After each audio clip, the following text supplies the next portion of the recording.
Assalamualaikum warahmatullahi wabarakatuh. Bismillahirrahmanirrahim. Alhamdulillahi rabbil alamin.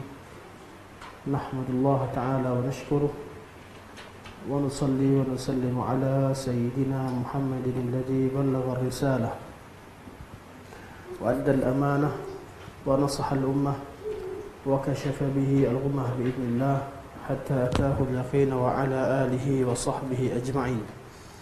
Subhanaka la ilma lana illa ma 'allamtana innaka antal alimul hakim. Rabbi shrah li sadri wa yassir li amri wahlul 'uqdatam min lisani yafqahu qawli. Amma ba'd. Fa inna asdaqal hadits kitabullah wa khairal hadi hadi Muhammadin sallallahu alaihi wasallam wa syarrul umuri muhdatsatuha wa kullu muhdatsatin bid'ah wa kullu bid'atin dhalalah wa kullu dhalalatin finnar. Thumma amma ba'd. InsyaAllah pada hari ini kita akan sambung kelas kita bermula daripada matan 22 daripada muka surat 79. Matan Aqidah At-Tahawiyah yang ke-22 pada muka surat 79, syarah Syekh Al-Albani rahimahullah.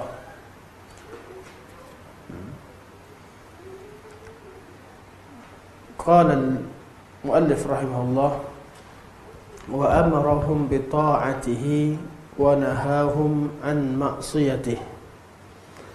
Dan Allah Subhanahu wa taala memerintahkan mereka untuk mentaatinya dan melarang mereka untuk bermaksiat kepadanya. Allah Subhanahu wa taala memerintahkan mereka untuk mentaatinya dan melarang mereka daripada melakukan maksiat terhadapnya. Setelah Allah Subhanahu wa taala, setelah Al-Imam Tahawi rahimahullah berbicara tentang sifat al-khalqu pada muka surat 75, khalaqal khalqa bi'ilmihi, Allah Subhanahu wa taala menciptakan makhluk dalam keadaan Allah Subhanahu wa taala mengetahui segala-galanya. Kemudian beliau berbincang tentang bab qada dan qadar, wa qaddara lahum aqdara. Allah Subhanahu wa taala telah menetapkan kadar bagi semua perkara. Kemudian beliau berbicara tentang qadar berkaitan dengan ajal, wa daraba lahum ajala, dan Allah Subhanahu wa taala yang menetapkan ajal seseorang. Dan kita dah bincangkan bahawa ajal ada perbezaan dengan umur. Ajal tidak dapat dicepatkan atau diakhirkan. Apabila tiba ajalnya, semua orang akan meninggal. Ajal itu yang ditetapkan oleh Allah Subhanahu wa taala. Manakala umur berubah mengikut kadar, mengikut amalan tertentu yang dijadikan oleh Allah Subhanahu sebagai sebab untuk panjang atau pendek umur. Kemudian setelah berbicara berkaitan dengan qada qadar dan yang berkaitan dengan qada qadar dan juga berkaitan ketetapan berbentuk iradah kauniyah, hari ini Syekh membawa kita kepada satu lagi bentuk iradah Allah Subhanahu wa taala, iaitu iradah syar'iyyah. Wa amarahum bi ta'atihi wa nahahum an ma'siyatihi. Allah Subhanahu wa taala menginginkan atau mengarahkan hamba-Nya untuk taat kepadanya dan melarang mereka daripada melakukan maksiat terhadapnya. Seperti mana diketahui, mungkin ada yang saya ulang balik, kita tahu bahawa iradah Allah Subhanahu wa taala ada dua. Saya ulang balik, berkemungkinan ada yang terlepas pandang atau terlupa. Kehendak Allah Subhanahu wa taala itu mengikut pandangan Ahlussunnah wal Jamaah ada dua. Pertama, iradah kauniyah, yang kedua iradah syar'iyyah. Pertama iradah kauniyah dan yang kedua iradah syar'iyyah. Iradah kauniyah ialah apa yang Allah Subhanahu wa taala ingin lakukan, apa yang Allah mahu, apa yang Allah mahu berlaku di atas alam ini, alam secara keseluruhannya. Apa yang Allah nak terjadi, ia pasti terjadi. Itu namanya iradah kauniyah.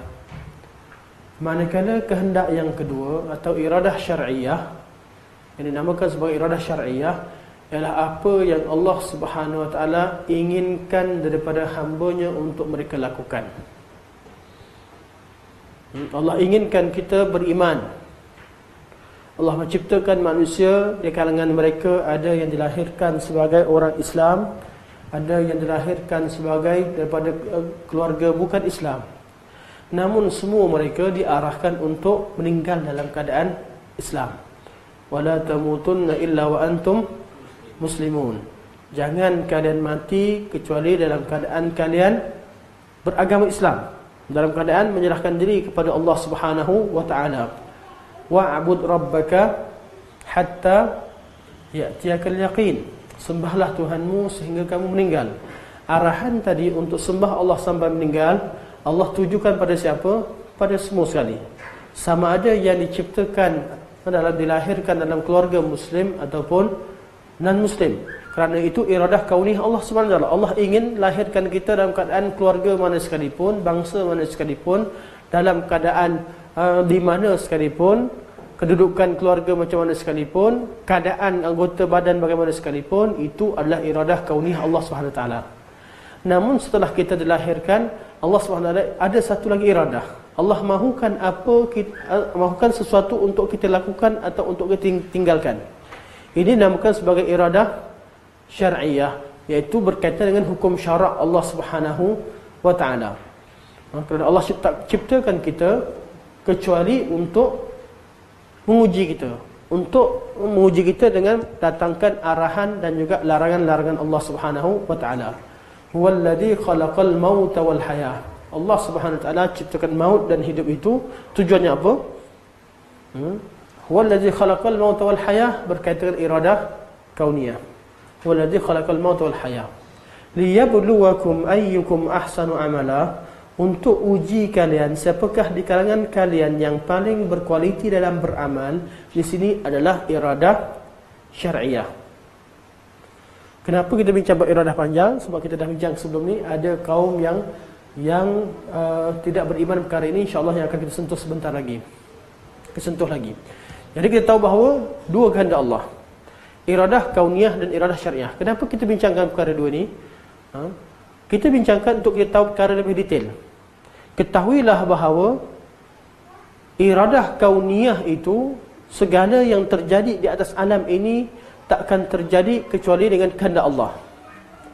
Namun tidak semua yang terjadi itu berlaku dengan keredaan Allah Subhanahu wa taala. Yang terjadi dalam alam ini semuanya terjadi dengan kehendak Allah Subhanahu wa taala. Namun tidak semua perkara yang terjadi di alam ini Allah Subhanahu wa taala redha dengannya. Tak semua yang terjadi di atas alam ini Allah Subhanahu wa taala suka dan sayang padanya. Kerana yang berlaku dalam alam ini ada orang kafir, adanya pembunuhan, adanya kemaksiatan, adanya kefasikan, adanya pelbagai jenis kerosakan akhlak sebagainya. Semuanya berlaku suatu perkara tidak menunjukkan bahawa Allah Subhanahu wa taala mesti sayang. Walaupun semua yang berlaku ini bergantung pada keizinan dan kehendak Allah Subhanahu wa taala. Kenapa kita bincangkan perkara ini? Sebab kaum yang tersesat dalam bab qada dan qadar, mereka tidak memahami hakikat ini. Kata golongan Qadariyah ataupun golongan Mu'tazilah, mereka asalnya Qadariyah, kemudian pemikiran Qadariyah diserap sepenuhnya oleh golongan Mu'tazilah. Selepas kedatangan Mu'tazilah, semua kaum Qadariyah jadi Mu'tazilah. Jadi pada asalnya, pada zaman Mu'tazilah, mereka bermula pada zaman Wasil bin Atta', iaitu pada zaman Hasan al-Basri, zaman tabi'in. Manakala fitnah berkaitan dengan kesesatan bab qada dan qadar sejak daripada awal lagi. Namun dalam bab ini Mu'tazilah mereka adalah Qadariyah, Qadariyah adalah Mu'tazilah.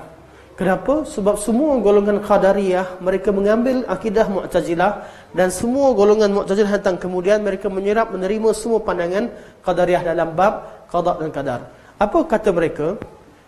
Kata mereka menamakan diri mereka sebagai Ahlul Adli. Kami ni orang ahli adil. Sebab apa? Mereka mengatakan bahawa seseorang hamba ketika melakukan suatu maksiat, dia melakukan maksiat itu dengan kemampuan yang penuh dan dia sendiri yang mencipta perbuatannya. Dia yang mencipta perbuatannya, dia sendiri yang melakukannya, maka dia perlu bertanggungjawab penuh terhadap perbuatannya. Maka golongan Mu'tazilah dan Khawarij yang sama erti dalam bab ini, mereka mengkafirkan siapa saja buat dosa besar, seolah-olah tidak ada pengampunan bagi mereka, sebab mereka yang segala yang berlaku itu dengan kehendak mereka yang menciptakan perbuatan mereka sendiri. Dan mereka katakan bahawa ketika melakukan maksiat, ketika berlakunya kekufuran dan segala jenis kemaksiatan, tak boleh kata ada kuasa Allah terlibat. Sebab kalau kata Allah SWT mengizinkan, Allah SWT mengizinkan Iblis tidak sujud pada Adam AS, Allah SWT mengizinkan Fir'aun menjadi raja dan mengaku sebagai Tuhan, Allah SWT yang beri kuasa kepada manusia ketika melakukan zina, Allah yang berikan kuasa pada seorang perompak untuk perompak. Mereka mengatakan, kalau kata begitu, kalian telah meletakkan satu sifat yang menuduh Allah SWT dengan sifat yang tidak baik. Tujuan asalnya mereka ingin mensucikan Allah SWT daripada perkara-perkara yang buruk. Jadi apa penyelesaiannya? Mereka katakan kehendak Allah hanya tertakluk pada sebahagian perkara. Masyiatullah atau qada' Allah SWT hanya bergantung pada, hanya terlibat dalam setengah keadaan yang lain dalam bab kemaksiatan. Allah SWT tidak menginginkannya, malah hamba itu yang mencipta perbuatan mereka sendiri. Tujuan asalnya ialah untuk mensucikan, mentanzihkan Allah SWT daripada sifat-sifat, daripada mencintai satu kemaksiatan. Kenapa kesilapan mereka? Bagi mereka, kalau Allah berikan kuasa, kalau Allah ingin melakukan suatu perkara, kalau Allah ingin perkara terjadi, mesti Allah sayang. Sebab tu mereka mengatakan bahawa caranya ialah Allah tak berkehendak, Allah tidak mentakdirkan, mudah. Golongan kedua sama juga. Mereka mengisbatkan secara keseluruhan. Mereka mengatakan bahawa segala yang terjadi di atas muka bumi ini, sama ada berbentuk ketaatan atau kemaksiatan, semuanya dikehendaki oleh Allah Subhanahu Wa Taala. Yang tadi kata sebahagian saja. Yang tadi kata sebahagian saja Allah nak untuk ketaatan dan perkara qada' yang biasa, tapi berkaitan maksiat Allah tak terlibat langsung. Itu Mu'tazilah. Golongan ni berlawanan. Dia kata semua perkara, sama ada baik atau buruk, sama ada berkaitan dengan ketaatan atau kemaksiatan, semua ini diciptakan oleh Allah dan dikehendaki oleh Allah, maka Allah pun suka perkara ini terjadi.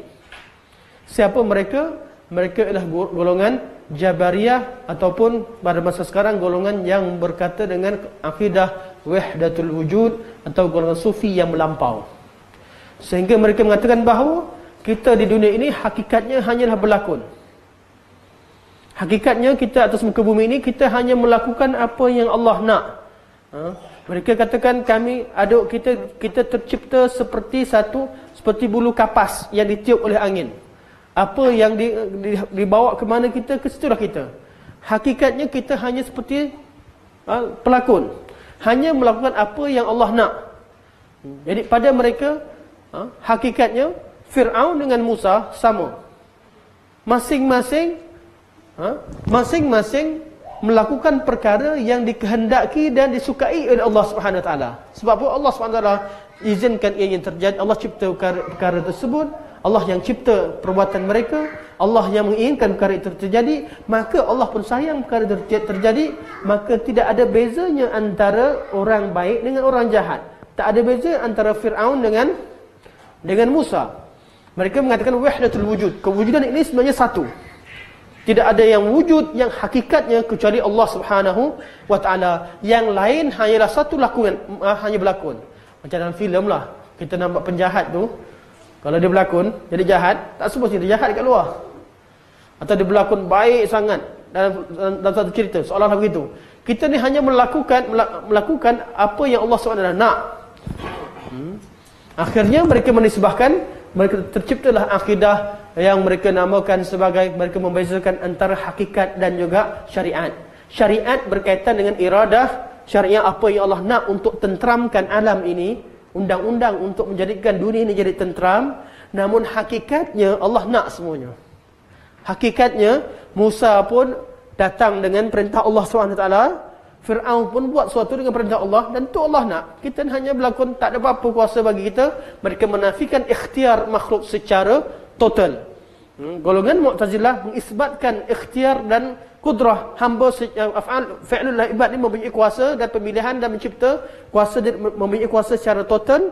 Yang golongan ni pula mengatakan bahawa manusia tidak ada kuasa secara total. Totally mereka tolak bab ikhtiar daripada hamba. Nampak? Puncanya satu. Puncanya kesilapan mereka tidak membezakan antara iradah kehendak Allah yang berbentuk kauniyah, bentuk qada dan qadar, apa yang Allah nak berlaku, dan kehendak Allah berbentuk hukum syarak. Bagi mereka, kalau benda itu terjadi, mesti Allah sayang. Jadi penyelesaiannya ialah mereka buat cara lain. Satu, mereka katakan Allah tak nak. Yang kedua, mengatakan bahawa Allah Subhanahu Wa Taala memang suka semua sekali, maka kita serahkan daripada Allah. Yang kedua, kita hukum orang yang buat salah, sebab mereka yang cipta kejahatan, Allah tak cipta. Maka terjadilah kaum Khawarij yang sepertinya mentakfirkan. Mu'tazilah pula, mereka tidak bila ada orang buat dosa besar, mereka tak kata dia sebagai Muslim ataupun kafir. Sebab apa? Sebab mereka masih hidup. Jadi diletakkan manzilah baina manzilatain. Ini semua akidah yang akan kita bincangkan selepas ini. Tapi puncanya ialah mereka tidak membezakan antara iradah kauniyah dan iradah syariah.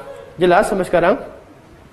Jadi tidak semestinya apabila Allah hendak sesuatu bererti Allah sayang ataupun Allah redha terhadap sesuatu tersebut. Malah kehendak Allah dalam ayat Quranul Karim, dalam hadis Rasulullah sallallahu alaihi wasallam, kembali kepada dua jenis kehendak tadi. Sekiranya kehendak tadi berkaitan dengan hukum syarak, berkaitan dengan undang-undang Allah Subhanahu Wa Taala yang Allah inginkan kita laksanakan, hukum syarak, itu dinamakan sebagai iradah syariah.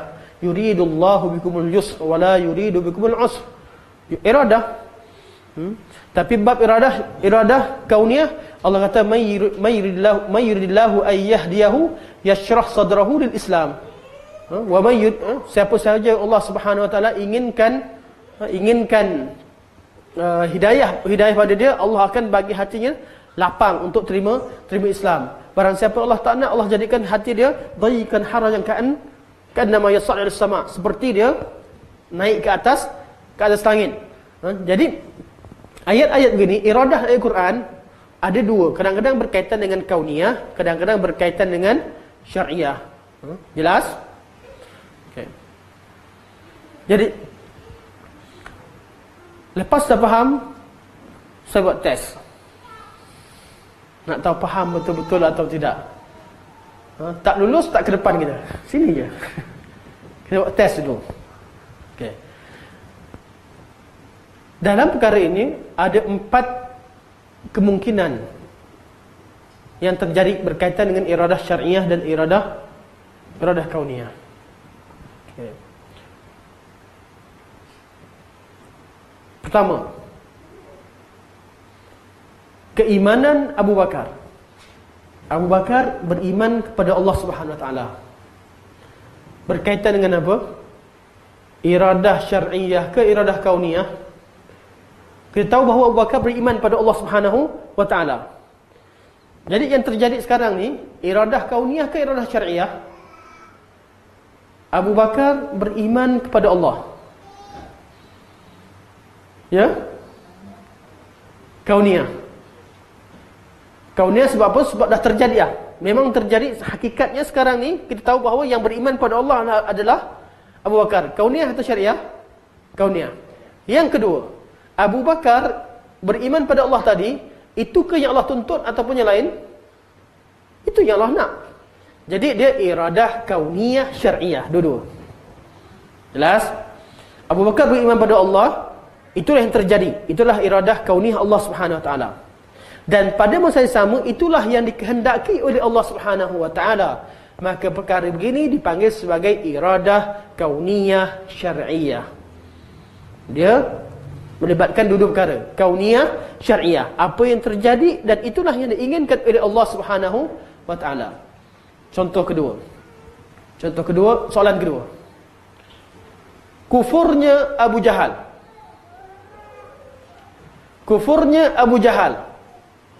Apa dia? Berkata iradah apa? Syariah. Hukum syarak mewajibkan Abu Jahal ni jadi kafir? Tak.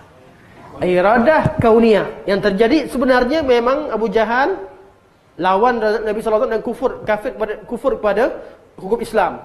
Tidak beriman kepada Rasulullah SAW. Iradah kauniyah. Namun syariah atau tidak? Tidak. Dia hanya ta'alluq dengan iradah kauniyah, tapi tidak terlibat iradah syariah.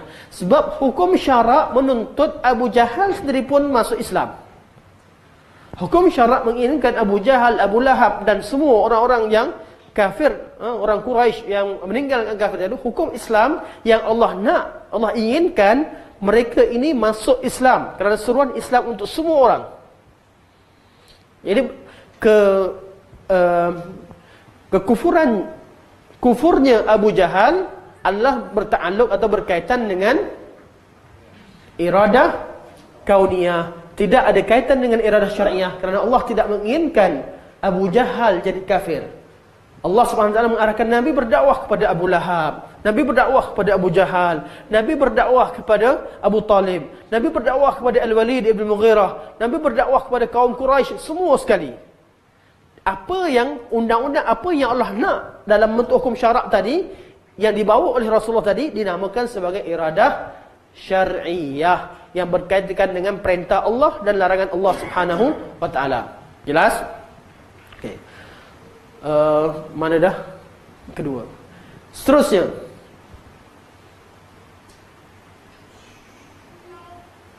kekufuran Abu Bakar. Mana orang kata Abu Bakar kafir?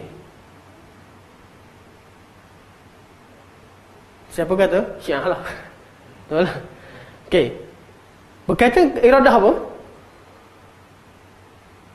Tengok, yang terjadi, Abu Bakar kafir ke Muslim? Muslim, mukmin, as-siddiq. Maka tidak ada kaitan dengan iradah kauniyah. Dan tuntutan Allah, Allah nak Abu Bakar jadi Muslim ke jadi kafir? Jadi Muslim. Jadi tak ada kaitan dengan sebarang iradah. Jelas? Kufurnya Abu Bakar tidak ada kaitan sebarang iradah, malah ianya perkara yang mustahil berlaku, kerana tidak ada sesuatu yang berlaku kecuali dengan wa ma tasyauna illa an yasha Allahu rabbul alamin. Tidak ada yang apa yang kamu kehendakkan kecuali apa yang dikehendaki oleh Allah Subhanahu wa taala. Jadi bila kata Abu Bakar kafir, perkara yang mustahil. Sebab apa? Sebab perkara tersebut adalah perkara berada di luar masyiah Allah Subhanahu wa taala. Tidak ada sesuatu yang terjadi kecuali melalui masyiah Allah Subhanahu wa taala. Jadi sesuatu yang berlaku pada dunia ini sama ada berkaitan dengan iradah syariah sahaja. Seperti mana imannya, belum lagi, satu lagi saya lupa, baru 3. Yang keempat, imannya Abu Jahal. Abu Jahal beriman. Iradah apa? Iradah kauniyah ke? Tak terjadi. Tak terjadi, bukan iradah kauniyah. Allah tak nak pun, tak terjadi pun. Seperti Allah nak Abu Jahal ni beriman. Tetapi hukum syarak nak tak Abu Jahal beriman? Nak. Jadi dia hanya berkaitan dengan iradah syariah. Sampai sekarang boleh faham? Okey. Untuk kita tahu bahawa berkaitan, dia ada ta'alluq kaitan dengan iradah mana satu, supaya kita nampak jelas perbezaan antara iradah syariah dan iradah kauniyah. Okey, masalah yang kedua. Saya tak syarahkan lagi. Lepas baca faham benda ni baru kita syarah faham apa kata Syekh. Dan malah sini mungkin ada silap Syekh tersalah sebut ataupun ada sikit dalam perenggan tertentu, ataupun saya tak faham lagi. Dan tadi saya tengok sampai jatuh handset, pecah handset. Tak dapat tangkap lagi apa sebenarnya ni. Gurau ya. Saya jatuh sebab lain tadi. Okey. Masalah kedua. Bila kita faham ada iradah syariah, iradah kauniyah, ada kaedah yang selalu disebutkan. Tidak boleh kaedah tidak boleh berhujah dengan iradah syar'iyah ke atas tidak boleh berhujah dengan iradah kauniyah ke atas iradah syar'iyah.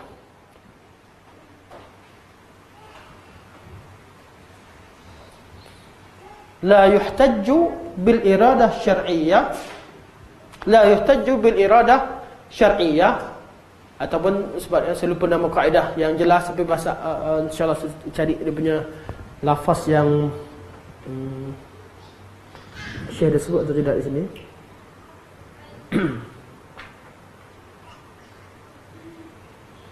Ataupun selalu disebutkan la yuhtajju bi masyiatillah ala iradatillah atau ala mahabbatillah. La yuhtajju bi masyiatillah ala mahabbatillah. Ini salah satu daripada kaedah yang seni sebutkan.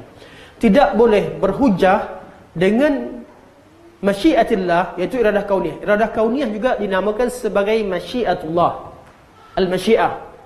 Al-masyiah kita sebut insya-Allah. Kataan masyiah, sya'a dalam bahasa Arab semuanya merujuk terhadap iradah kauniyah. Jadi tidak boleh berhujah dengan iradah kauniyah ke atas iradah syariah atau ke atas hukum syarak. Siapa faham? Faham, terbagi contoh. Contohnya orang kata kita haram berubat dengan bomoh yang melakukan perubatan secara syirik. Betul? Ada orang kata, ustaz, sembuhlah dengan izin Allah, sebab iradah kauniyah. Okay. Jadi kata pergi sembuh. Kalau pergi kat ustaz ni baca ruqyah tak jadi, sakit pula. Pergi kat bomoh, selesai. Jadi boleh kita kata oleh kerana pergi kat bomoh ni sembuh, jadi maka kita sebenarnya dibolehkan untuk berubat dengan bomoh. Sebab apa? Sebab berubat dengan bomoh yang jadi. Boleh ke tidak? Tak boleh. Iradah yang terjadi, apa yang terjadi tidak menjadi bukti bahawa Allah sayang atau tidak. Yang menjadi bukti bahawa Allah sayang, Allah redha atau tidak ialah perintah Allah dan larangan Allah SWT. Buat apa yang diperintahkan, Allah sayang. Tinggalkan apa yang Allah perintahkan, Allah benci. Tinggalkan apa yang Allah larang, Allah sayang. Buat apa yang Allah larang, Allah benci. Ini berkaitan dengan hukum syarak. Jadi sayang tak sayang Allah SWT, redha tak redha, bukan berkaitan dengan terjadi ataupun tidak. Yang kedua, ada orang berdakwah pakai gitar, pakai lagu. Tengok dia pergi dakwah, ada pula orang masuk Islam. Betul tak? Orang dakwah menggunakan wasilah macam-macam cara. Ada yang menggunakan ni, malah ada orang masuk rumah pelacuran nak berdakwah. Dan cerita betul berlaku tak? Berlaku seorang yang melanggan pelacur, kemudian lepas dah selesai semua benda, cerita-cerita masuk Islam pula pelacur tu. Pernah terjadi. Boleh tak kita kata, kan boleh masuk Islam kalau dia pergi kat sana. Kan zina ni dosa yang besar, tapi banding dengan syirik lebih besar syirik. Jadi dapat tarik perempuan ni masuk Islam kan lebih besar masalah dia. Boleh tidak? Tak boleh. Tak boleh berhujah masyiah ke atas mahabbatillah atau iradatillah. Ataupun berlaku pada zaman Imam Ahmad bin Hanbal, seorang lelaki yang ditangkap mencuri apple, kemudian disedekah pada orang lain, ala-ala Robin Hood. Dia kata apa? Bila ditangkap semua sekali dibicarakan, dia kata, aku curi satu dosa, tujuan aku ialah untuk bagi sedekah pada orang lain, sedekah dapat 10 pahala. Curi satu dosa, sedekah 10 pahala. Curi daripada orang kaya yang tak mudaratkan harta sekalipun, sedekah tadi membantu golongan miskin yang sangat perlu. Katalah sekarang kita nampak seorang pakcik ni duit melambak, penuh duit dalam laci, ada bawah bantal ada, atas zinc ada, bawah zinc ada. Kita tahu banyak duit, dia tak pakai pun. Dah memang tak guna apa langsung, tapi pelokek. Buah dia pula dalam tu, buah mangga dia penuh. Orang kampung pula kelaparan, kebuluran. Kita ni boleh tak kita pergi curi duit pakcik ni, tak apalah, cakap curi 2-3 ribu tak ada apa, tak luak duit dia. Ambil duit dia, pergi kat ni, curi buah-buahan dia, kita bagi pada orang miskin. Boleh ke tak? Tak boleh. Walaupun kesannya itu ada nampak kebaikan dari segi yang terjadinya, memang orang miskin dapat makan, dapat minum, dapat perubatan dan sebagainya, tetapi itu tidak menjadi hujah untuk menghalalkan apa yang Allah haramkan. Kerana hukum syarak tetap terikat dengan hukum syarak, terikat dengan perintah dan larangan Allah Subhanahu wa taala. Jelas? Ni rentetan daripada kebaikan ataupun manfaat, fawaid bila kita faham iradah syar'iyah dan iradah kauniyah. Supaya ilmu tauhid yang menjadi asas kepada perkara yang lain, kita dapat nampak praktikalnya. Sebab kita belajar tauhid, kita tak nampak praktikal dia. Sama juga kita belajar sebelum ni takrif iman. Kita tahu takrif iman ni. Iman ni adalah mulut, kata-kata kaul sahaja, ataupun dengan hati, atau kaul dengan hati dengan jawarih. Kita belajar betul takrif iman. Ada tak dia punya manfaat dia? Kalau tak digabungkan, mana nampak manfaat? Buat apalah gaduh suka hatilah. Iman tu kat mulut, iman tu kaul ke, iman tu i'tiqad dalam hati ke, atau iman tu ialah semua sekali. Mana i'tiqad dengan hati, ikrarkan dengan lisan, ataupun dan juga beramal dengan jawarih, dengan al-arkan, dengan jawarih ataupun dengan anggota badan. Tak kisah saya mana sekarang pun tak. Kesannya di sebalik, kerana perkara akidah dia usul. Apa dia usul? Dia melibatkan masalah di sebaliknya, banyak perkara, ada furuknya. Semua masalah akidah yang dibincangkan dalam kitab-kitab akidah merupakan asas untuk menghukum perkara lain dalam masalah fiqh, dalam masalah banyak perkara. Contohnya berlaku, ada orang nak masuk Islam, dia akur dengan Rasulullah, dia beriman dengan Allah, beriman dengan Nabi, tapi tak pernah ucap kalimah syahadah sebagai contoh. Artinya dia beriman dengan hati dia, tetapi dia tidak ikrar dengan lidah. Adakah dia ni Muslim ataupun kafir? Bagi yang mengatakan bahawa iman itu hanya tasdik dengan qalb, dia kata ya, dia seorang yang beriman, cuma dia namanya beriman hari kiamat. Kerana apa? Sebab kat dunia ni dia tak mengucap kalimah syahadah, tak dapatlah hak Islam, tapi dia kata hakikatnya dia seorang beriman. Boleh terima ke? Tak.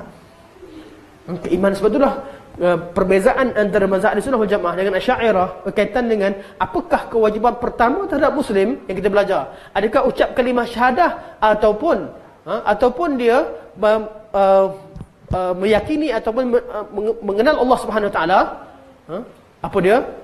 Kewajipan pertama yang menjadi seorang Muslim ialah apabila dia mengucapkan kalimah La ilaha illallah. Sebab inilah yang memisahkan daripada kufur dan Islam, bukan kenal Allah. Sebab tu orang yang orientalis yang belajar tentang Islam, ramai yang kenal Islam, yakin begini dan begitu, puji Islam dalam seminar tertentu, puji Rasulullah, tapi dia selagi dia tak masuk Islam, tak ikrar dengan lisan, imannya belum sah. Atau ada orang yang ikrar dengan lisan, tapi hatinya kufur, munafik. Ada orang yang buat seperti Islam, tapi ikrar pun tidak, iman pun tidak. Menyanyi lagu raihan, kalimah syahadah, ataupun sekejap subhanallah, sebab apa dia duduk dengan orang Islam, dia sebut buat, ataupun dia tak ikut sembahyang, tapi dia tak tahu pun apa sekalipun, hanya ikut-ikutan sebagainya. Ini juga terjadi. Semua ni punca asalnya ialah masalah akidah. Sebab itulah masalah akidah dia akan berkaitan dengan masalah seterusnya. Okey, balik pada tajuk kita. Bila kita tahu semua sekali, kenapa Imam Tahawi rahimahullah sampai kat sini kata wa amarahum bi ta'atihi wa nahahum an ma'siyatihi. Selepas sebut apa? Sebut khalaqal khalqa bi ilmihi wa qaddara lahum aqdara wa daraba lahum ajala wa lam yakhfa alayhi shay'un qabla an yakhluqahum wa 'alima ma hum 'amiluna qabla an yakhluqahum. Kemudian sebut wa amarahum bi ta'atihi wa nahahum an ma'siyatihi. Kita nampak matan yang kosong, hakikatnya membawa manfaat, membawa mesej yang sangat besar di sebaliknya. Untuk kenalkan. Sekarang ni Syekh kata wa amarahum bi ta'atihi wa nahahum an ma'siyatihi. Allah Subhanahu wa taala arahkan mereka untuk taat kepadanya dan larang mereka daripada melakukan maksiat. Ini berkaitan dengan iradah syar'iyah. Walaupun Allah Subhanahu Wa Taala menetapkan ajal kita, Allah yang tetapkan ajal kita, Allah yang menetapkan takdir kita, kita tercipta sebagai orang Islam ataupun bukan Islam, lahir semua muslim lah, tapi lahir dari keluarga muslim ataupun tidak, atau kita lahir dalam keadaan sempurna ataupun tidak, lahir bagaimana sekalipun yang Allah tetapkan, Allah yang tetapkan qadaralahum aqdara. Allah Subhanahu wa taala sebelumnya Allah kata khalaqal khalqa bi'ilmihi, Allah cipta kita, sebelum Allah cipta kita kadang Allah dah tahu dah apa yang terjadi pada kita, segala zat kita, sifat kita, al-ma'al kita, apa yang terjadi, semua Allah tahu. Kemudian Allah tetapkan qadar-qadar pada kita, Allah tetapkan ajal pada kita, Allah tahu segala perbuatan kita dan perbuatan yang kita belum lakukan Allah tahu.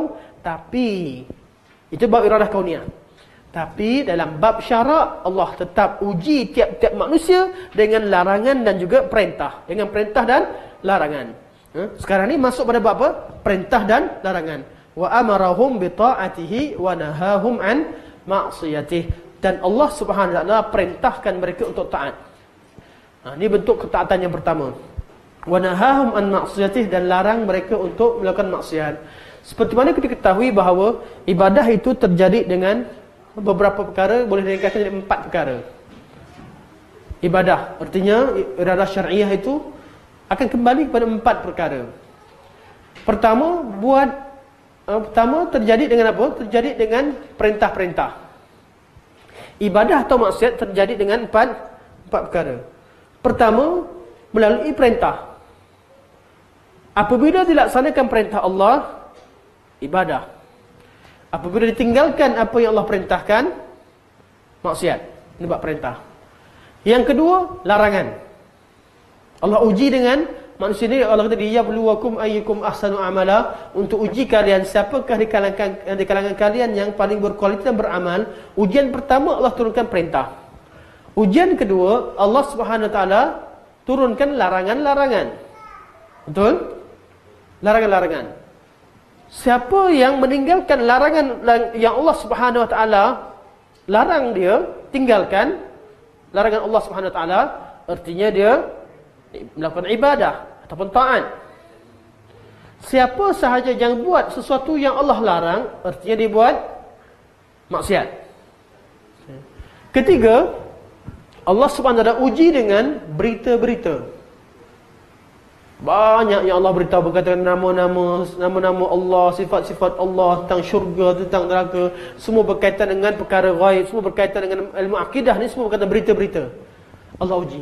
Bagi yang percaya dan beriman dengan dia telah melakukan ibadah, taat kepada Allah Subhanahu wa taala. Bagi yang menafikan, menolak atau mengingkari apa yang Allah Subhanahu wa taala beritahu, dia telah kufur pada Allah atau tidak beriman dengan Allah Subhanahu wa taala. Dan Allah uji pada yang keempat dengan qada dan qadar. Siapa sahaja yang redha dengan Allah Subhanahu wa taala, dengan ketetapan Allah Subhanahu wa taala, dan meyakini bahawa Allah itu Maha Adil, dia telah melakukan ibadah pada Allah. Siapa sahaja yang tidak redha dengan ketetapan Allah Subhanahu wa taala dan berhujah dengan al-qadar untuk melakukan satu maksiat dan sebagainya, atau untuk menafikan hukum-hukum Allah Subhanahu wa taala, dia adalah orang yang melakukan maksiat terhadap Allah Subhanahu wa taala atau kufur pada Allah Subhanahu wa taala. Perintah, larangan, berita dan juga qada dan qadar. Dari situ kita akan nampak yang mana satukah ibadah, yang mana satukah maksiat kepada Allah Subhanahu wa taala. Cabarannya kat mana? Ujian kat mana? Perintah Allah. Ujian paling besar kat mana? Sesuatu yang Allah perintahkan, ujiannya apa? Allah cipta diri kita dengan ada apa? Diri kita sendiri, nafs kita, diri kita ni, nafsu kita ni, ada apa? Sifat yang paling awal yang ada pada nafsu kita sebelum datang syaitan. Nafsu kita suka tinggal, tak suka buat apa yang Allah perintahkan. Betul? Sebelum syaitan ada. Tengoklah bulan Ramadan, syaitan tak ada pun. Syaitan tak wujud sekalipun, nafsu kita cenderung untuk tinggalkan atau rasa berat untuk laksanakan apa yang Allah Subhanahu wa taala perintahkan. Tidak ada suatu perkara yang Allah perintahkan itu mudah. Semua sekali perlu pada mujahadah. Perlu kita lawan hawa nafsu kita. Mujahadatun nafs, bermujahadah dengan diri kita sendiri, dengan nafsu kita. Sebab memang kita tak suka penat, tak suka letih. Allah suruh solat, Wasta'inu bis-sabri was-salah. Mintalah bantuan dengan Allah Subhanahu wa taala dengan sabar dan salah. Tapi Allah beritahu wa innaha lakabirah, dan sesungguhnya perkara tersebut sangat berat. Kecuali illa 'alal khashi'in, kecuali kepada orang yang khusyuk. Khusyuk ni apa? Khusyuk ni sampai ke tahap nafsu dia, pertama dia mujahadah nafs. Hati dia tak nak semayang, tapi dia tahu hukum Allah, dia tahu Allah nak aku semayang. Hati nak tidur, tapi dia lawan juga dia punya perasaan dia. Dia kata walaupun aku nak tidur, Allah nak aku bangun solat. Dilawan mujahadah nafs. Lama-lama sampai ke tahap dia tak boleh tinggalkan solat. Kehendak dia dah sama dengan kehendak Allah Subhanahu wa taala. Sampai ke tahap apa yang Allah nak dengan hati kita sama, bermula dengan melakukan solat, kemudian bermula dengan sampai ke tahap kita khusyuk dan sebagainya. Apa yang Allah nak sama kita, ketika itu nafsu tersebut telah mencapai tahap al-ihsan dalam melakukan amal ibadah, ataupun tahap yang dinamakan sebagai nafsul mutmainnah, nafsu yang tenang dengan perintah Allah Subhanahu wa taala, tenang dengan qada-qadar Allah Subhanahu wa taala. Cabarannya ialah nak capai tahap khusyuk tadi bukanlah mudah. Sebab tu sepanjang hidup kita ialah berada dalam mujahadah nafs, lawan nafsu kita. Mujahadah nafs, lawan hawa nafsu. Kita berada dalam perjuangan terus menerus dalam hidup kita kerana Allah uji kita. Di situlah menentukan pahala dan dosa kita. Kalau kita ikut pada hawa nafsu, kita berkemungkinan kita jatuh pada maksiat. Kalau kita ikut kepada apa yang Allah, mana mendahulukan kehendak Allah ke atas kehendak kita, itu yang perlu kita lakukan. Sebab tu solat, ada tak orang solat khusyuk 100%? Adalah Rasulullah lah. Kalau orang yang sampai tahap Nabiyin, Siddiqin, mereka solat. Tapi kita ni yang biasa ni susah nak khusyuk. Tapi kita mujahadah, cuba nak khusyuk tersebut, itulah ibadah kita kepada Allah Subhanahu wa taala. Kita cuba untuk, siapa yang tak sayang duit, tapi kita keluarkan juga sedekah, bantu orang. Siapa yang rajin, nampak orang sakit je terus pergi rajin? Tak, kita merasa malas. Tapi mujahadah tu nafsu. Lawan hawa nafsu, buat apa yang Allah SWT perintahkan. Itulah dia tugas kita di atas muka bumi ini. Maka tidak ada satu alasan nafsu di depan Allah SWT. Bila Allah tanya hari kiamat, kenapa tak semayang? Apa alasan nafsu? Malas, mengantuk, tak larat.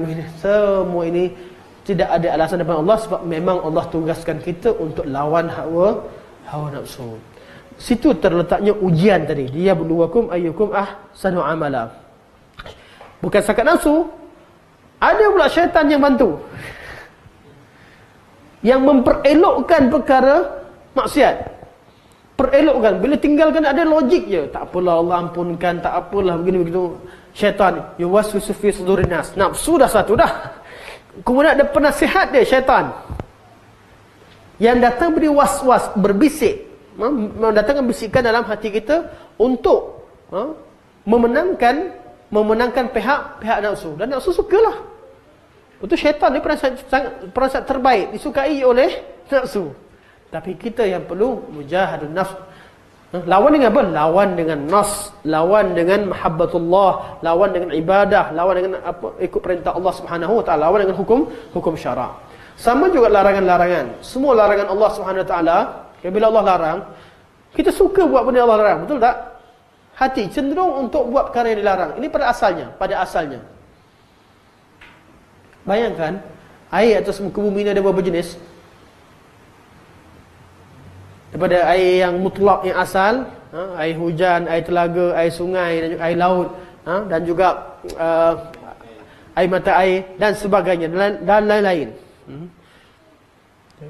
Dengan air jus berapa jenis?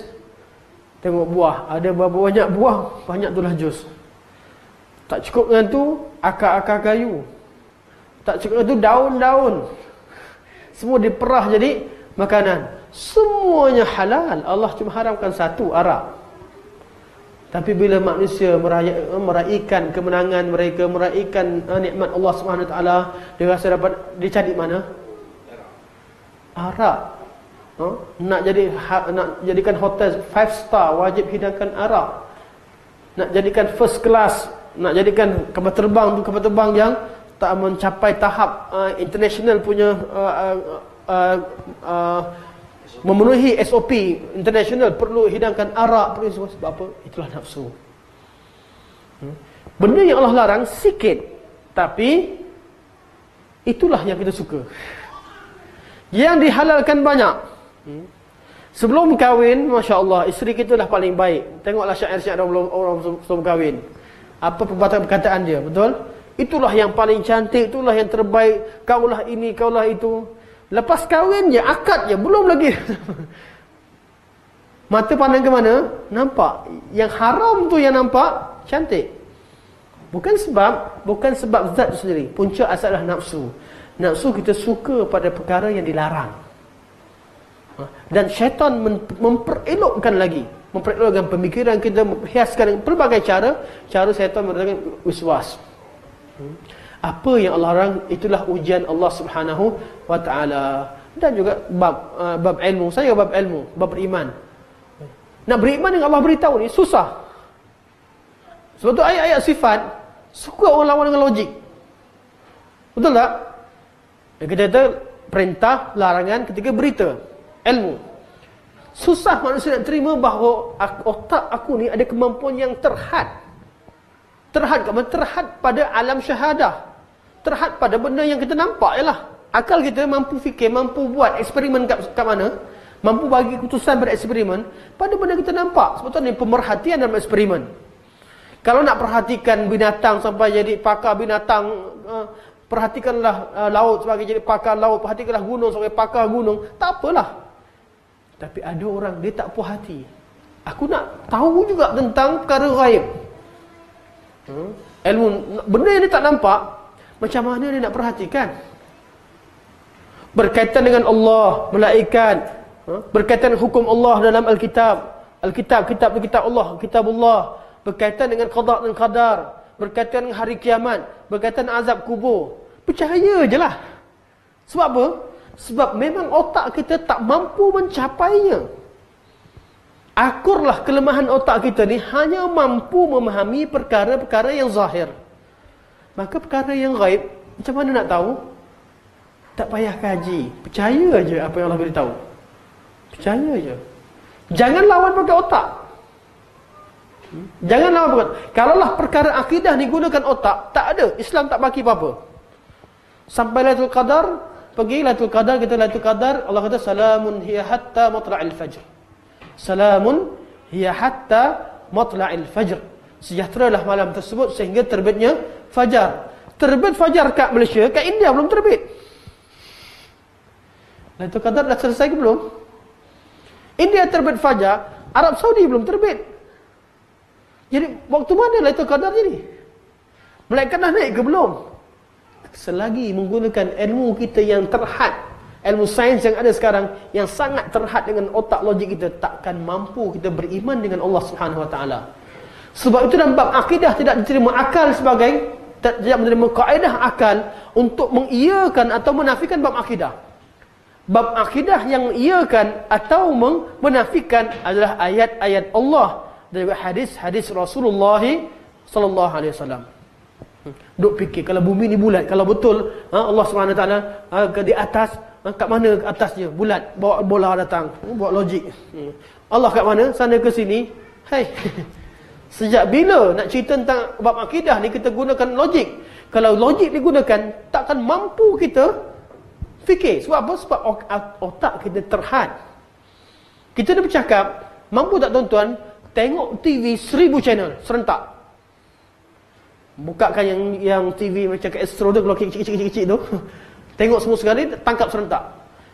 Kita dengar suara serentak pun tak mampu.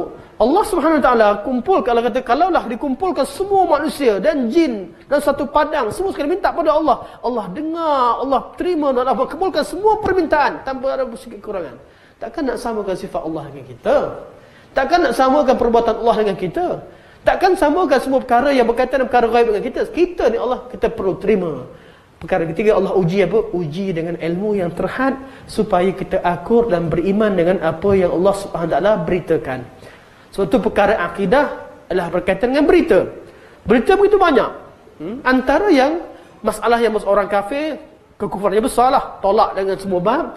Tapi yang banyak berlaku dalam umat Islam bila sampai pada bab asma' dan sifat, nama-nama dan sifat Allah Subhanahu Wa Taala, bab sifat Allah, situ ada sikit susah nak terima. Seperti mana diberitakan, alasan apa? Alasan mereka adalah alasan-alasan akal. Kalau Allah Subhanahu Wa Taala itu di atas arash, macam mana kalau arash tak ada dulu? Allah kat mana? Dia ingat Allah di atas kursi macam kita. Dia ingat konsep gravity itu dipakai di mana-mana. Seolah-olah ilmu sains yang dia dapat tu, kalau kat atas tu perlukan, yang duduk atas kursi perlukan pada kursi, kursi tak ada jatuh. Dia ingat benda ni sampai mana? Sampai bulan pun tak pakai dah. Naik atas bulan pun konsep gravity yang kita duk fikir logik sangat ni, tak ada guna dah. Tak ada guna dah cerita gravity. Tak sama dah. Tak sama dah formulanya. Itu baru sampai bulan. Planet yang paling dekat dengan bumi. Belum cerita dengan bagaimana keadaan alam cakrawala yang luas, itu belum sampai ke langit. Itu semua alam syahadah yang kita boleh kaji. Itu pun kita tak dapat nak semua yang perkara yang kita mampu kaji, tidak, kita takkan faham semua perkara. Macam mana nak cerita tentang perkara ghaib? Bukan sekadar perkara ghaib, menafikan ayat Allah Allamul Ghuyub hanya dengan pemikiran logik akal. Sangat jauh, sangat jauh. Sebab tu Islam bukan menafikan fungsi akal. Bila kita buat akidah, kita kata kita tak tolak ahli falsafah dalam ataupun golongan yang menggunakan akal. Bukan tolak akal. Akal itu perlu diletakkan pada kemampuannya, diletakkan pada fungsinya yang pada kemampuannya, dan perlu akur terhadnya akal kita untuk mengetahui dan menakluki alam gaib. Kita tak akan mampu. Kalau orang fikir, saya tahu macam mana malaikat, saya boleh bayangkan, itu khayalan. Sebab tu Imam Tahawi rahimahullah awal-awal sebut la yablughuhu al-awham.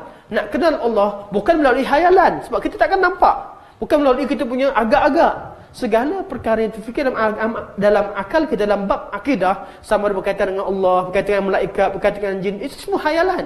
Dan khayalan tidak boleh menjadi satu akidah. Bila jadi akidah? Bila ada berita daripada Allah dan Rasulnya. Sebab Allah Allamul Ghuyub, Allah lah Tuhan kepada Rabbul Alamin, daripada semua alam, termasuk alam ghaib, alam syahadah. Bila Allah beritahu, yakin dan percayalah dan akurlah dengan kelemahan yang ada pada akal kita. Sama juga bab qada dan qadar. Jangan banyak tanya Allah. La yus'alu amma yaf'al wa hum yus'alun. Jangan persoalkan Allah apa yang Allah buat, malah mereka akan dipersoalkan oleh Allah Subhanahu Wa Taala. Bila kaedah ini, empat perkara kita faham secara umum, kita akan memahami kenapa ulama tidak menerima ilmu falsafah atau ilmu mantik dalam masalah akidah, sedangkan mereka terima masalah fiqh dan usul fiqh diterima, dalam masalah ulum hadis diterima, dalam masalah lain diterima, kaedah mantik penulisan diterima, tapi bab akidah mereka tak terima. Bukan sebab mereka menolak akal, tapi hanya kerana akal memang tak mampu untuk mencapainya. Yang kedua, adakah dibuang fungsi akal? Tidak. Fungsi akal hendaklah digunakan untuk memahami ayat Allah Subhanahu Wa Taala dan memikirkan apa yang Allah fikirkan. Fikirkan bab rububiyah Allah Subhanahu Wa Taala. Fikirkan untuk merasa akal ini masih berfungsi pada kadarnya dalam ilmu akidah. Bukan bererti buang akal. Sebab itulah akal yang ditolak dalam ilmu akidah bukanlah akal sehat. Akal yang ditolak dalam masalah akidah yang kata-kata sebagai tak diterima ialah formula akal yang diambil dari ilmu sains, yang daripada sains Yunan, kemudian dipraktikkan terhadap perkara ghaib, dipraktikkan terhadap sifat-sifat Allah, sehingga mereka menolak sifat Allah hanya kerana formula tersebut. Itulah maksud akal dan falsafah yang ditolak dalam akidah, bukan membekukan akal yang ada dalam pemikiran kita. Okey. Maka Allah kata Syekh rahimahullah, kata Imam Tahawi rahimahullah, wa amarahum bi ta'atihi, untuk menerangkan bahawa masuk pada bab iradah syariah, dan semua hukum syarak mesti dengan perintah Allah. Kita dikira sebagai orang yang melakukan ketaatan bila buat apa yang Allah perintahkan. Kalau kita buat apa yang Allah tak perintahkan, taat kita taat? Tak semestinya taat. Satu hukum syarak berkaitan al-amru wan nahy, berkaitan dengan perintah dan larangan. Buat apa yang disuruh, ibadah. Tinggalkan apa yang disuruh, maksiat. Okay. Sekarang, buat apa yang tak disuruh. Allah tak suruh pun. Malah Allah larang. Jadi apa? Saya tanya terang-teranglah. Okey, buat ibadat ikut kepala sendiri, bukan dengan perintah Allah. Kalau memang Allah perintahkan, walaupun tak logik kita buat. Berebut cium Hajar Aswad, tak logik, ikut akal. Tapi kalau Allah perintahkan, kita buat tak? Buat. Walaupun benda tak logik, dia akal. Akal terima tak terima. Sebab apa? Ada perintah Allah SWT. Sebab apa? Ibadah kita bukan kerana logik. Ibadah kita ikut akal. Kita ramai-ramai pergi menghadap Kaabah. Adakah sebab Kaabah tu lebih mulia daripada kita? Tak. Nabi kata darah seorang mukmin itu lebih mulia daripada Kaabah. Seorang. Kehormatan seorang mukmin itu lebih mulia daripada Kaabah. Namun kerana perintah Allah Subhanahu Wa Taala, kerana perintah Allah, kita sujud menghadap ke Kaabah. Dengan perintah Allah, kita pungut batu-batu, bukan batu-batu lah, batu kecil-kecil untuk pergi ke Jamrat. Batu-batu habis kita. Dengan perintah Allah, kita ramai-ramai pergi ke hutan. Hutan mana? Hutan kat Mekah, Arafah lah. Hutan mana lagi? Arafah, Muzdalifah, Mina. Memang hutan. Pergi tidur kat hutan. Ingat pada Allah SWT pada hari-hari yang Allah tetapkan. Semua ni kita bawa sebab perintah Allah. Senang ke susah? Susah. Pergi haji bukan senang pun. Semua balik sakit. Semua pergi haji balik batuk-batuk. Penat, letih, macam-macam penyakit. Tapi berebut orang pergi. Sebab apa? Sebab perintah Allah. Okey, adakah boleh orang lain mengambil hak pensyariatan daripada Allah SWT? Dia karang, kita duduk berzikir, subhanallah, alhamdulillah, la ilaha illallah, Allahu akbar, la haula wala quwwata illa billah, dan doa apa sekali pun doa yang Nabi ajarkan. Ada orang kata, aku boleh buat juga ayat cantik. Karang ayat cantik, berzikirlah kamu dengan aku apa yang ni. Kata ada orang kata sampai pada Abu Bakar, sampai pada Umar. Kalau sampai sekalipun, takkan sampailah. Yang mempunyai hak sebagai syariat, yang mensyariatkan hanya Allah Subhanahu Wa Taala melalui lisan Rasulullah sallallahu alaihi wasallam. Selain tersebut tidak ada hak untuk mensyariatkan. Sebab apa? Syariat tadi berkaitan dengan cinta Allah, berkaitan dengan adanya redha Allah, berkaitan dengan pahala dan dosa. Sebab Allah yang perintahkan, maka Allah bagi pahala. Sebab Allah yang larang, Allah SWT bagi dosa. Dosa dan pahala berkaitan dengan Allah SWT. Boleh ke tidak manusia pergi buat satu benda, suruh kita buat beramal, kemudian suruh claim pahala dengan Allah SWT? Amalan-amalan yang dibuat, pahalanya lebih besar daripada amalan dalam hadis yang sahih. Betul tak? Kebanyakan amalan-amalan mereka, kelebihan-kelebihannya lebih besar berbanding dengan kelebihan yang dijanjikan dalam hadis. Yang Allah perintahkan, yang menurut Rasulullah, dengan hadisnya, simple-simple je dia punya pahala. Sampai pada amalan yang tak pernah jumpa ni, melebihi 70,000 malaikat, 70,000 nabi-nabi, 70,000 nabi semua. Besar amalan dia. Sedangkan, kualiti mana? Siapa perintahkan? Manusia yang buat, dia pun tak mampu. Yang buat, yang dia sendiri tak mampu memiliki apa yang dijanjikan, takkan nak minta dengan Allah Subhanahu Wa Taala. Sebab tu bab berkaitan dengan bid'ah dan agama ini bab yang besar, sebab mengambil hak pensyariatan daripada Allah Subhanahu Wa Taala. Okey.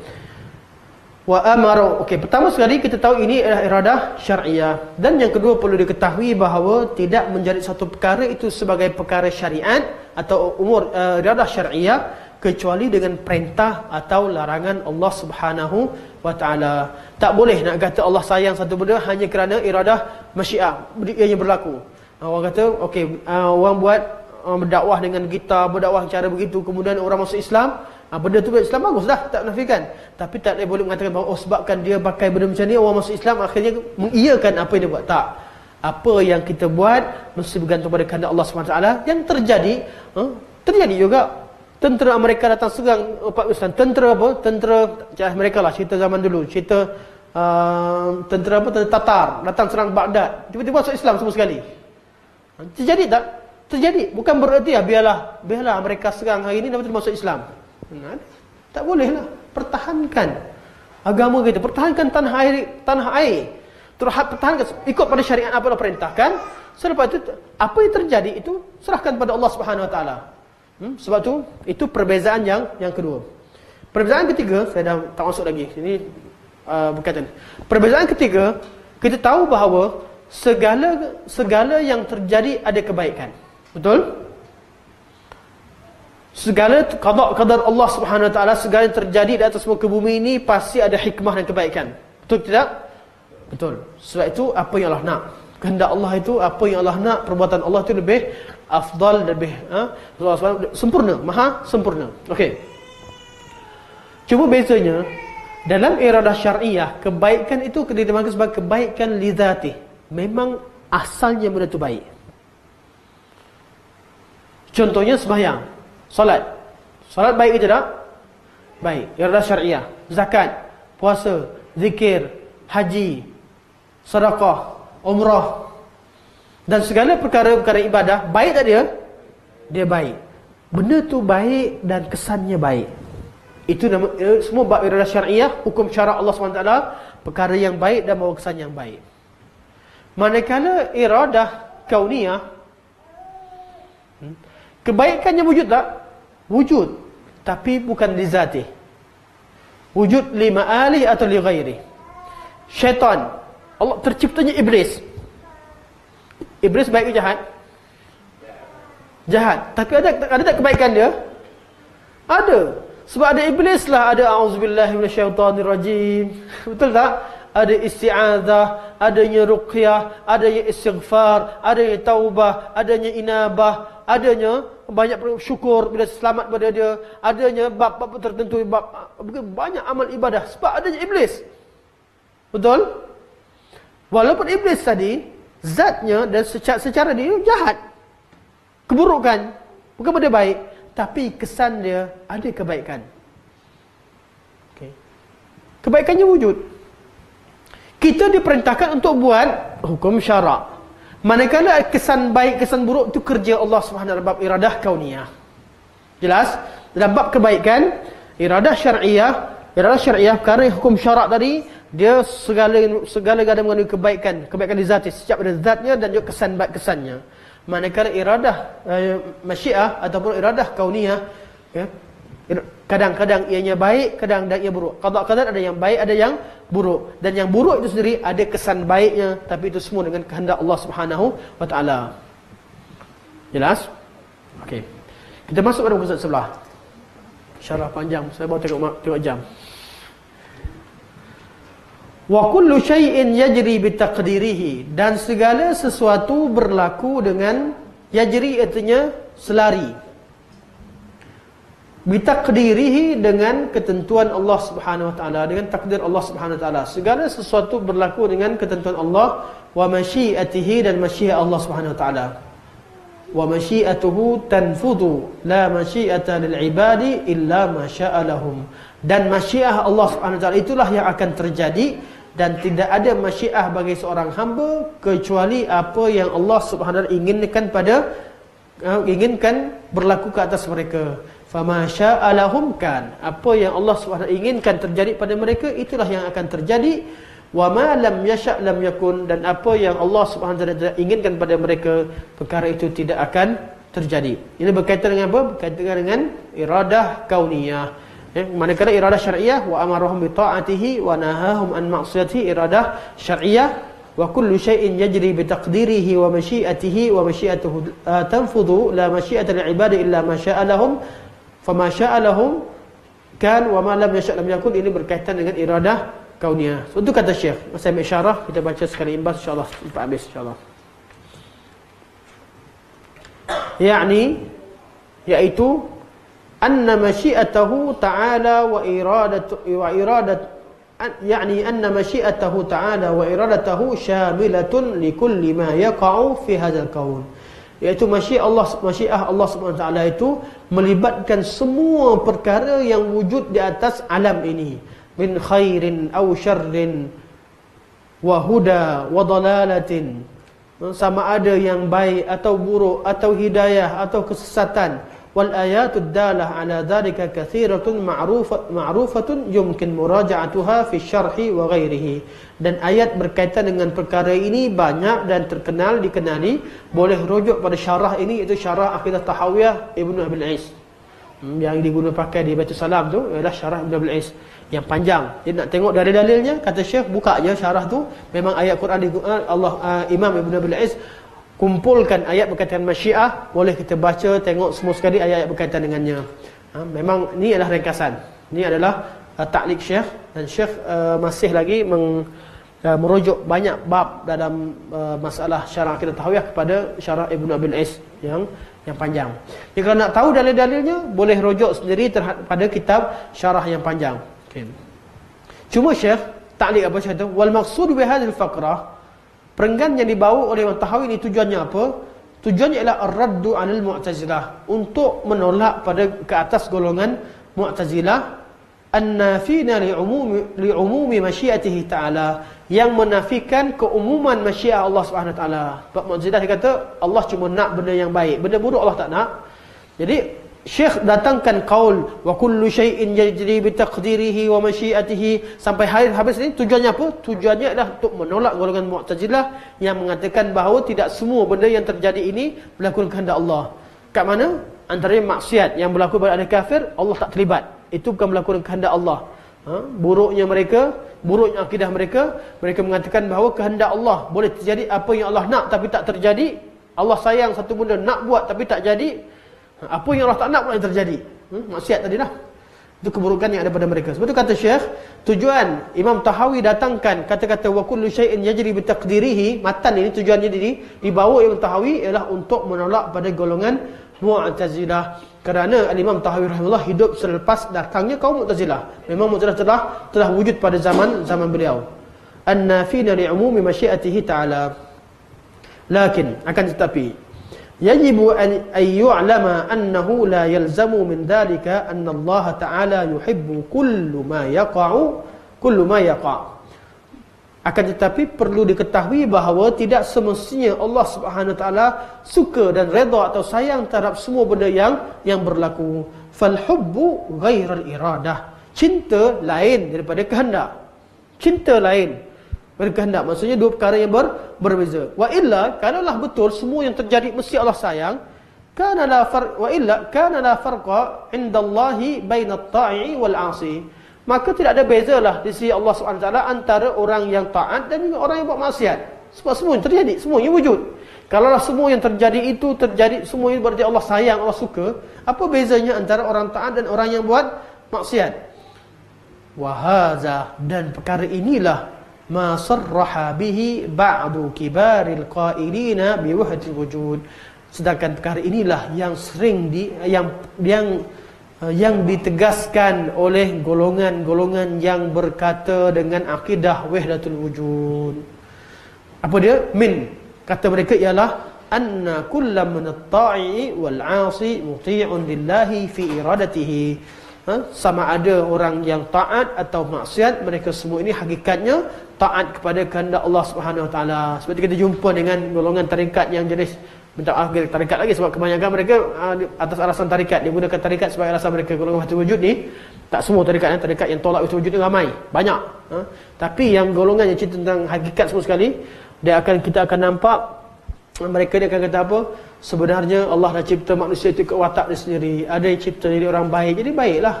Kalau Allah cipta jadi jahat je lah. Sebab tu mereka melarangnya adanya amar ma'ruf nahi mungkar. Tidak terjadi amar ma'ruf nahi mungkar pada golongan wahdatul wujud. Sebab pada mereka sama je semua. Yang kita baca kitab mereka, ada wali ada seorang yang sedang minum arak. Wali ni pergi nak tegur. Rupanya dia wali, rupanya minum arak. Yang ni pula hatinya beristighfar. Yang nak pergi tegur orang istighfar. Yang minum arak tu wali rupanya. Betul tak terjadi? Jumpa tak cerita begini? Jumpa. Ada. Seorang guru yang mengajarkan pakai seluar pendek, anak murid ramai.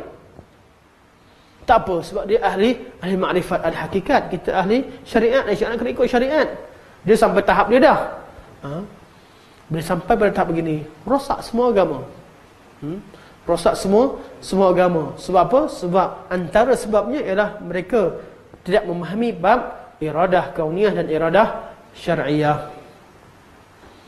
InsyaAllah sampai di sini dulu. Sampai di sini, kita akan sambung syarah perenggan yang sama pada pertemuan akan datang insyaAllah.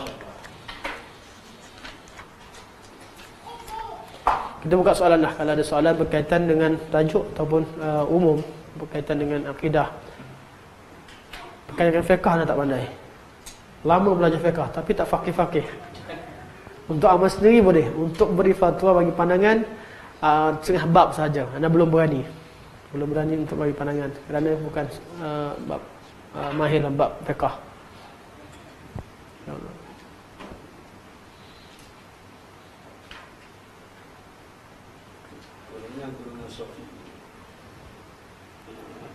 Mereka berdakwa bahawa kita ni beramal dengan mengambil sumber hukum ataupun sumber agama daripada orang yang mati. Yang kami yang orang Sufi ni mengambil semua daripada yang hidup, macam Allah direct. Apa kata? Tak ada pandangan lah. Jahil je lah. Itu kaul pada kaul orang jahil. Kerana jalan untuk tuju pada redha Allah tidak berlaku kecuali melalui Nabi sallallahu alaihi wasallam. Satu, semua jalan tertutup kecuali yang melalui jalan Nabi sallallahu alaihi wasallam. Kita boleh pergi ikut pada ulama fulan dan fulan, tapi mesti melalui sunnah Nabi. Kenapa kita pergi pada mazhab Syafi'i? Sebab kita yakin Imam Syafi'i paling kenal bersunnah Nabi sallallahu alaihi wasallam. Kenapa pergi pada Imam Malik? Sebab kita yakin Imam Malik ialah yang paling faham tentang sunnah Nabi sallallahu alaihi wasallam.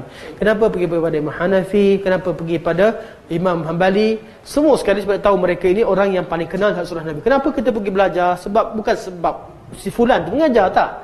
Sebab dia menyampaikan apa yang Allah Subhanahu taala dan apa yang Nabi sampaikan. Jadi jalan kita kat dunia ni, carilah ilmu mana sekalipun, bab apa sekalipun, kembali kepada jalan Rasulullah sallallahu alaihi wasallam. Kita belajar ilmu nahwu. Tujuannya apa? Untuk cek baris, betul? Supaya kita baca Quran tak salah. Mesti kembali pada cara yang bahasa yang tepat, bahasa yang betul seperti Quran diturunkan. Tujuan asalnya adalah Al-Quran. Saraf pembentukan struktur perkataan juga kembali kepada Al-Quran Al-Karim. Kita belajar Al-Qiraat kembali kepada Al-Quran dan Sunnah Nabi sallallahu alaihi wasallam. Kita belajar tentang segala ilmu kembali kepada Al-Quran dan Sunnah. Dibukukan Quran dan hadis. Ilmu apa yang berkaitan agama tak ada, kembali kepada Sunnah. Semua sekali kembali kepada Al-Quran dan Sunnah, dan jalannya mesti melalui Rasulullah sallallahu alaihi wasallam. Tiba-tiba ada orang datang, kami ni bukan ahli syariat, syariat ikut Nabi, kami ikut direct kepada Allah. Wujud tidak? Kalau betul wujud tak apalah. Tapi mustahil wujud. Sebab tu namanya Rasulullah. Kalaulah kita mampu berhubung direct dengan Allah, apa fungsi seorang Rasul? Dan itu pun yang berlaku pada golongan yang mendakwa mereka dapat ilmu laduni, dapat ilmu hakikat, ma'rifat. Mereka memperlecehkan kedudukan Rasul. Perlecehkan. Malah mereka perlecehkan orang belajar ilmu hadis. Bukan sekadar memperlecehkan syariat secara umum. Syariat level yang rendah. Ilmu syariat dapat daripada Nabi levelnya rendah. Sama ada bab akidah ke bab ibadah ke bab akhlak ke bab apa sekalipun, ini semua syariat. Tapi yang mereka dapat direct daripada Allah ni tahap ma'rifat, tahap hakikat. Level lebih tinggi. Sebab itulah siapa sahaja yang mendakwa mendapat ilmu direct daripada Allah selain daripada jalan Rasul, ini satu dakwaan yang batil. Terjadi tidak kita mimpi? Kadang-kadang kita mimpi dapat. Kadang-kadang kita dapat tahu satu perkara melalui mimpi. Terjadi tidak? Terjadi. Tapi betul atau salahnya mimpi bukan kerana mimpi. Kalaulah kita mimpi, tiba-tiba mimpi, tuan-tuan hari ini tak boleh tidur.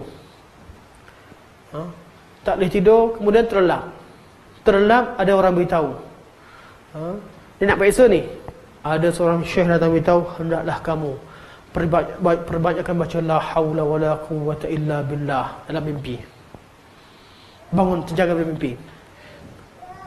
Boleh terima tak terima? Jangan terima dulu. Ambil amalan ni. Satu tak ada nilai. Apa dia beritahu itu, nilainya tidak ada apa-apa sebenarnya. Tapi kalau nak tahu betul tidak, cek betul ke tidak. Baca la haula wala quwwata illa billah. Baca hauqalah. Akan memudahkan urusan kita. Tengok pada dalil sebagai, oh memang ada isti'anah dengan Allah dengan hauqalah sebagainya. Betul bukan kerana mimpi tadi. Betul kerana ianya bertepatan dengan jalan yang diajarkan oleh Rasulullah sallallahu alaihi wasallam. Biasanya syaitan, bijaknya syaitan, dia datang 1000 kali. Hari-hari ajar agama. 1000 amalan agama yang sunnah diajarkan hanya semata-mata satu perkara kekufuran di hujung atau perkara bid'ah di hujung. Hari datang ajar Fatihah, besok datang ajar begini, ajar begitu. Sampai hujung, rahsia. Jangan beritahu pada orang. Ini amalan khusus untuk kamu. Waktu tu memang waktu kenalah. Syaitan hidup lama. Saya bukan cerita kosong, dan saya tak tiru pada cerita orang.